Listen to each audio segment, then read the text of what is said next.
Attention, ceci n'est pas une tapisserie. C'est un tricot, donc on dirait une tenture en fait, c'est une tenture. Là en l'occurrence il y a une partie donc, qui est tricotée avec du fil conducteur, donc c'est des fils métalliques avec d'autres fils synthétiques. Confrontation entre nouvelles technologies et savoir-faire traditionnel, autrefois, les tapisseries étaient un support d'histoire. Les tapisseries on les prend en fait comme ces récits d'épopées chevaleresques en fait à l'époque. Mais là voilà, c'était un moment pour imaginer un peu cette épopée d'un chevalier des temps modernes. Celle-ci illustre l'odyssée d'un individu lambda, militaire, qui est ici représenté par des morceaux choisis de son identité numérique.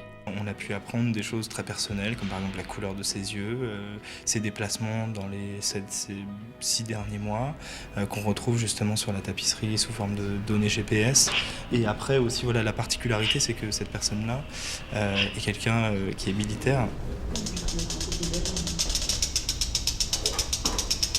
En fait, le tricot, il intègre des zones qui sont sensibles au toucher et aussi des zones qui vont émettre des sons.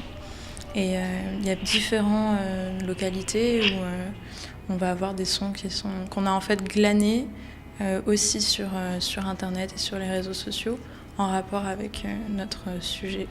Un gramme chevaleresque, fresque tricotée interactive, nous montre à quel point la sphère artistique s'est emparée des questions liées à la surveillance dans notre ère numérique, de l'art numérique à l'art du secret. Est-ce qu'à l'avenir, le secret, ça ne va pas devenir un luxe pour ceux qui pourront se le payer, pour ceux qui seront suffisamment éduqués pour savoir à quel point ils partagent des informations. Et donc, ce qui est intéressant avec l'expo ici au Mundaneum, c'est de revenir déjà aux origines.